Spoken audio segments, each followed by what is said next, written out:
So the future of N. Srinivasan hangs in the balance. Is this a countdown to the end? Is he going to be booted out of the functioning of the BCCI once and for all? All of those questions on top of our mind as this BCCI meeting starts in Mumbai. And to talk more about that, we have a very comprehensive panel with us today. Pradeep Magazine senior journalist is joining me in the studio. So is Nikhil Chopra, former Indian cricketer. Former BCCI President AC Muthaiya is supposed to join us very, very soon. Boria Majumdar, our consulting editor, is with us from Kolkata, and our correspondent Rasesh Mandani, who's at ground zero at the BCCI headquarters, will also keep giving us the latest inputs as we go on. Let me come across to Boria Majumdar first up. Boria, an extremely crucial meeting for N. Srinivasan, but also for the future of BCCI and its image. There is no doubt, Shivani. Very rightly put, this is perhaps the last chance for the BCCI to change the perception that it just doesn't do anything. And it's all about the judiciary and the only power that the judiciary can rescue Indian cricket. That's the perception that the people of this country has, you and I have.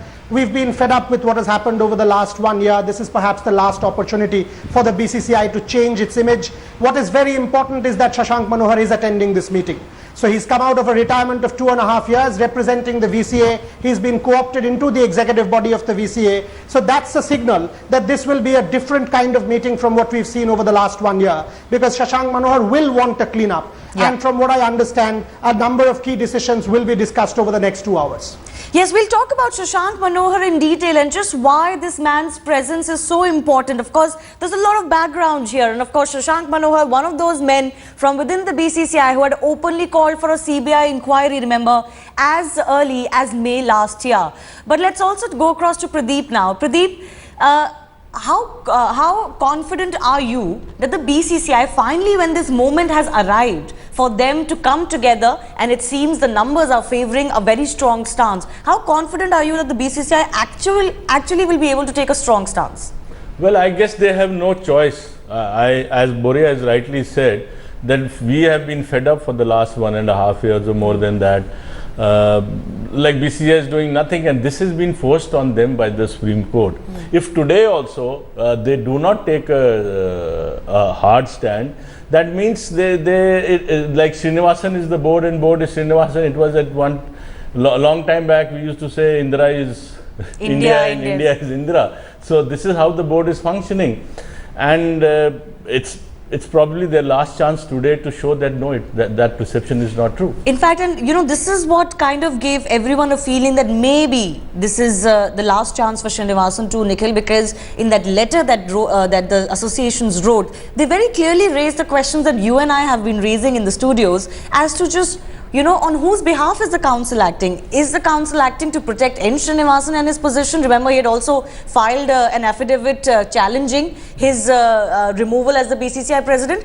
Or is the council acting on behalf of the BCCI and the players it represents? Well, I guess, you know, Mr. Srinivasan is all well within his right to go out there and appeal with the apex court. But the important thing, you know, you raise a very important question like we've been talking about. You've got some eminent personalities in the BCCI itself. Mr. Shashank Manohar won by itself. Now, people like him should have at least been asked what the stand of BCCI or how do we take this forward. You know, how can we go out there and now look to save the image of the BCCI, because like Boria said, like Pradeep sir says, you know, for this long period in time, for about a year and a half, you know, it's taken a big beating. You know, now the important thing, why we're all of us sitting here and why the apex court is out there, you know, acting in whatever manner is, because they want some sort of credibility restored. That is why they've asked that you tell us, you give us the options, what are you going to do, you know, how are you going to investigate this, how are you going to take this probe forward. But to be very honest, Shivani, like Mr. Manohar said earlier, you know, the best way forward for the BCCI, I personally feel, this is my personal opinion, how you can take this forward, you need a government agency to take this investigation forward, because, you know, BCCI is running cricket. It'll be very hard for them to even get people from the outside and try and get to the bottom of this. This is the best opportunity. It's not a legal authority. Exactly. That's the point that you're making. Of course, we'll discuss that a little bit more. If that option of forming a panel once again from within the BCCI, even if it has members from outside the BCCI, is that going to be the best possible scenario? And can that panel get to the bottom of it all? AC Muthaiya, former president of the BCCI, is joining us on the show now. Sir, very, very crucial meeting for the BCCI today. Many state associations have made their view very clear that they cannot let the handling of the IPL case go on as it has so far. What is the most important thing that you would like to see happen in this meeting today? What has happened? I've not been in touch. What is the outcome of the meeting, may I know? No, sir, the meeting has just started. But I would like to know from you Oh, I see. what would you like to see as an action from the BCCI? I think they should immediately step up action on the removal of Mr. N. Srinivasan as the president of the board and have a new disciplinary committee installed and then set up a panel to probe into the allegations. And the question that many are raising, Mr. Muthaiya, as has been done, ever since that probe panel, two-member probe panel was set up last year and it gave a clean chit to everyone. Is a BCCI probe panel really the right way to go ahead? Can it investigate this matter to the bottom? Or will a CBI inquiry really be imperative in this case? No, I don't think a CBI inquiry is needed because as the court has also said, the Supreme Court has said they don't want to demolish the autonomous nature of the board. So I think the board should have a panel of independent investigators. They can choose the best investigators in the country and have a panel set up to clean up this whole mess. I think it can be done. It's not beyond their competence. Okay, I'll push this subject a little further in just a bit, but let me go across to Rasesh Mandani as well. Rasesh, you've been meeting a lot of the members who've been coming in, trickling in through the day at the BCCI headquarters. Many of them not part of the working committee, but are still there in Mumbai. What's the sense you're getting? What's the mood like before this meeting?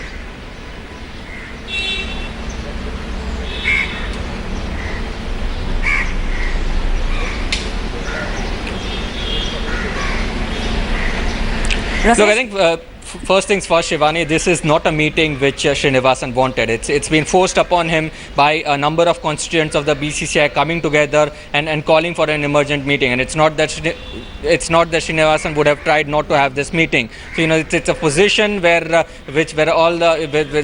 seemingly, I mean, Srinivasan survived a rebellion before, but at this point in time, a number of working committee members have seemingly come together and they're looking to change their stance in cricketing parlance when BCCI has to reply to the Supreme Court in a couple of days' time. So that is something that is different. Like you mentioned, a number of members outside the working committee here as well. Would that be a show of strength? We do not know. But there's no doubt that there are a lot of interested members who are looking to take aggressive positions and looking to come up with a few points that they need to make. A, the constitution of a panel which would not necessarily have the blessings of Mr. N. Srinivasan. Also, the fact that Mr. Srinivasan, remember, has for all along had all the functioning authority within the BCCI, despite him being step aside. They want to change that position as well. Srinivasan is a member of a number of committees within the BCCI. We gather that there would be voices raised within the meeting today to not allow him to continue till the probe is over in the various committee positions he holds as well.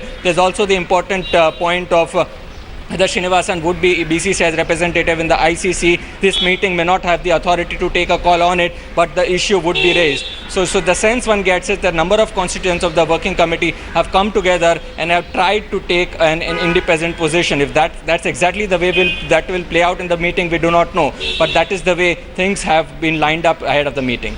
Yes, Rasesh, stay with us. You raised that very important point of the representation in the ICC meetings as well, and I'll take our expert's opinion on that. But before that, as I said, let's also discuss a little bit further about Shashank Manohar, the former BCCI president, who will be the key man in today's meet. The man who has a spotless image in cricket circles is also being touted as the most important decision maker in the current situation, at least someone that others will listen to. Manohar today is attending a BCCI meet for the first time in 3 years as the representative of the Vidarbha Association. Remember, Manohar had already publicly asked for a CBI probe into the entire spot fixing matter earlier. He had demanded that the entire season 6 be investigated. As many as 17 associations have requested Manohar to come back from retirement, and he looks all set to do so.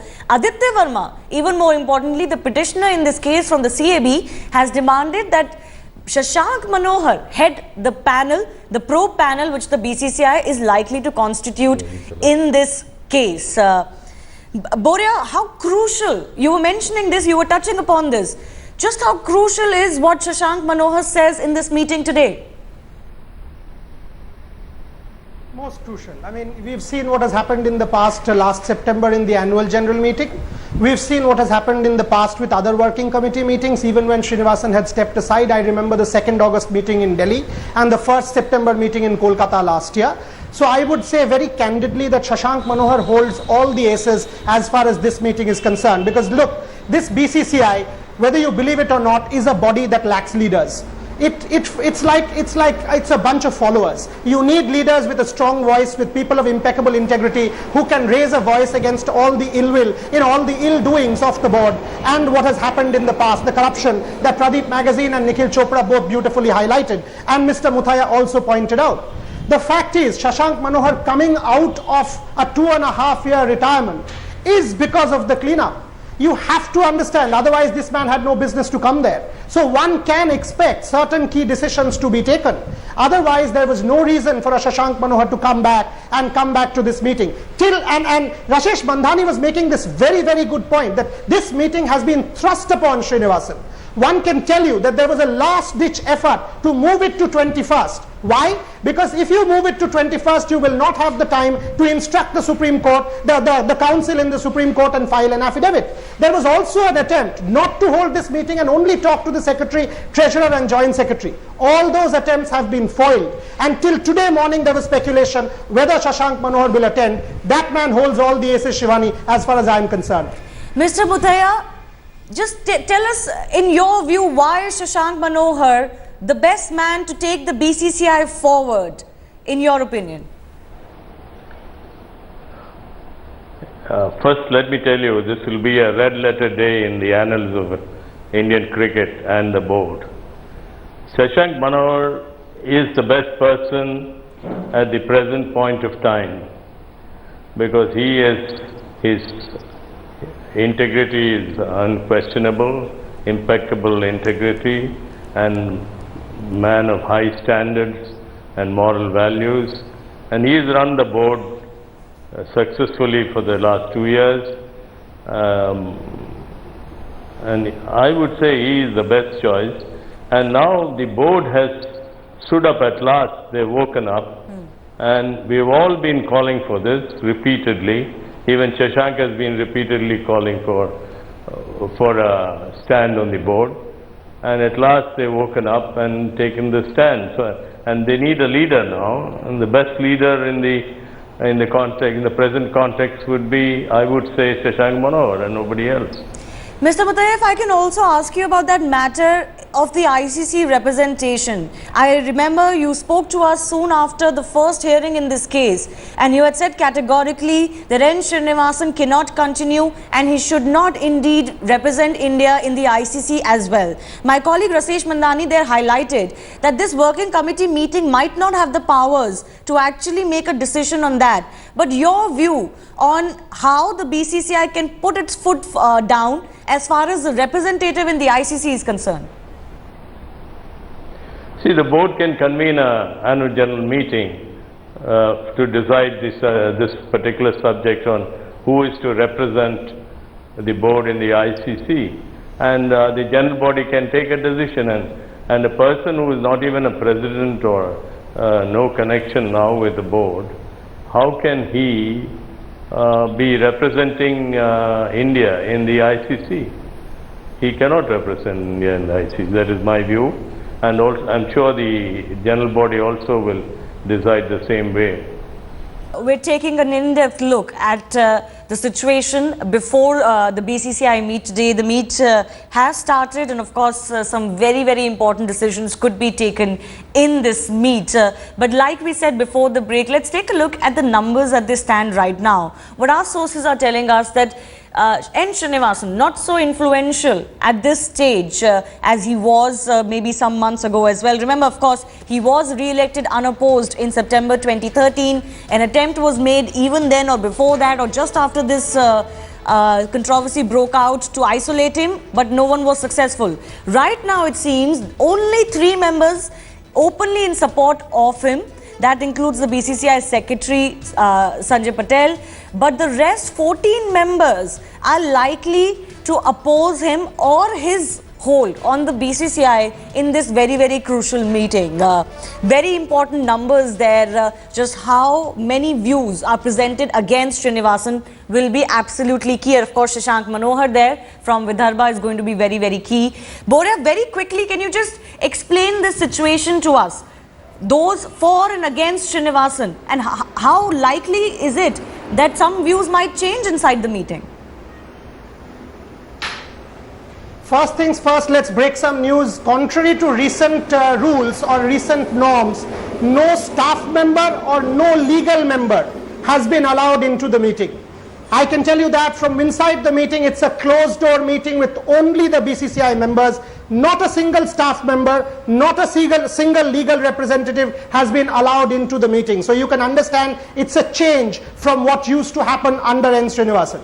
Secondly, you said about the numbers you wanted to understand. There are 3 or 4 people inside that meeting who are openly supporting Srinivasan. TNCA is being represented by Bharat Raman, who's a former Advocate General of Tamil Nadu. Anirudh Chaudhary, who's the treasurer and Haryana person. Sanjay Patel representing the secretary's position in the board. These people have votes. All the others, if you just go down, whether it's Bengal, NCC, CCI, Railways, Vidarbha, Goa, Hyderabad, the president himself, Shivlal Yadav, all of Mohinder Pandav from Punjab, all of these people today are opposing N. Srinivasan. How do you understand that? Today morning there were informal meetings, which is a norm. Pradeep Magazine and Nikhil Chopra and A.C. Muthaiya will tell you. There were a number of meetings between Shashank Manohar, Jagmohan Dalmia, Rajiv Shukla, some of the others between 11:30 and 2 o'clock. Not a single between Anirudh Chaudhary, Sanjay Patel or anybody was present in those meetings. That clearly tells you that the alignments have changed over the last 3-4 days since the Supreme Court's last hearing, which was on the 16th. Yes, Pradeep sir, very, very quickly, I'm running out of time, 10 seconds. Given the numbers and how they are stacking up, are you hopeful, as I said earlier as well, that the BCCI can come up with a measure that gives us confidence? No, I'm never hopeful when it's BCCI. So till it happens, if it happens. Till you see it on paper. And secondly, what will they probe? When the Supreme Court's appointed panel has given a sealed envelope saying that this needs further investigation from competent authorities, who are they? Either CBI or SIT. So how will the board again appoint another panel and probe it? So I don't see how things go on, but I see a rebellion brewing against Srinivasan. That's a good sign. At least there are people willing to take him on and realize that there is a crisis facing facing Indian cricket. Absolutely. That's a good note to end our special show on. Of course, several questions still remain, some of them raised by Pradeep Magazine there.